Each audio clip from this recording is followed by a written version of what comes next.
Thank you. Thank you for the warm welcome. I needed this. I just got back from Denver, and I had a comic out there go, "Hey man, anyone ever told you you look like a gas station youth pastor?" Damn, dude, you hit the nail on the head, my man. Like, everyone in my family looks like me. Like, they all would, like, pray for you in, like, a Chevron parking lot. All of them. Like, my aunt and uncle, God, I wish this was fake. Aunt and uncle ran a Christian-based kung fu studio called Kicks for Christ. Tagline was, "You mess with the cross, you get nails." It was just me and a gaggle of 10-year-old white kids learn how to fight the devil from a martial art based on an Eastern religion. If that's confusing to any of you, don't ask questions, all right? That's God's plan, it's perfect. Yeah, it's cool though, because like the Lord in his infinite wisdom went to my parents and they're like, "Hey, Cody's not a weird enough 10-year-old. You should homeschool him for a single year." Well, I didn't learn shit for a year. Like, Mother and I just watched 9 seasons of Little House on the Prairie. Couldn't do long division, but I could frolic through a field like a motherfucker, dude. At the end of that year, my parents were like, "Oh, it'd be a good idea if we just sent you to junior high. Like, you could do well in public school." I could not. I was the only 11-year-old walking in like, "Did your family have a bountiful harvest this autumn?" Second week of school, I walk in, this girl just goes, "Hey, your eyebrows, they touch. They're not supposed to." God damn. She wasn't wrong though. Like, my eyebrows look like I had a beaver duct taped to my forehead, alright? So that night I went home, grabbed a pair of tweezers, completely unsupervised, tossed on a little Simple Plan, and I just started, "Sorry, I can't be perfect." Simple Plan got me a little too excited because I turned that beaver brow into like a school district in 1940s Mississippi. Separate, not equal. It was problematic. Way too much white up there. I agree with you guys. Issue. I go to school the next day. I think I look good. My parents sent me out of the house. No fucking notes. That's child abuse. Silence is violence. I walk in. Sierra Sudecki just goes, "Your eyebrows look like Morse code." Not all school shooters need guns, okay? If you're like, "Hey man, did things get better for you after that?" No, they didn't. Because when I was 16, I received a hand job that was so bad, I stopped believing in God. Like, if I can get jerked off by the Incredible Hulk for 90 seconds, I can do anything. It's crazy. No, that hand job taught me 2 important lessons though. 1, lube is critical. My own tears only increase the friction. And 2, it is possible to become more circumcised. Brutal. Have any of you guys ever heard the phrase, "comparison is the thief of joy"? So Confucius said that, like 800 BC. I think Confucius was an idiot. I think he was just bad at comparing. Like, you don't compare apples to oranges. You compare apples to shittier apples. Like, that's all Facebook is for. Like, if I'm having a bad day, there's 3 people I go compare myself to on Facebook.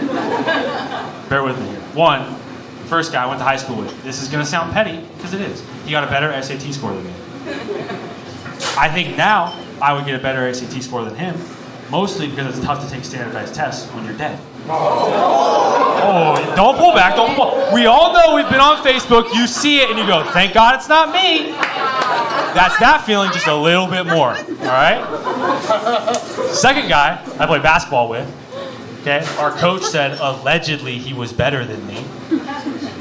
I think I could beat him now, mostly because last time we played, I was 5'1", 110 pounds. I hit a big growth spurt. It's pretty cool. And he's also dead.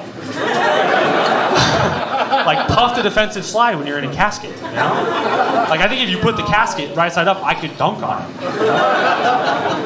Third guy. The third guy's the worst. I'm going to acknowledge this up front. He posted shit on Facebook like, They say beggars can't be choosers, but I'm begging you to choose me. Gross. When you hear that phrase, just imagine the person going. And it's easy for me to imagine that because I was the guy that wrote that on Facebook.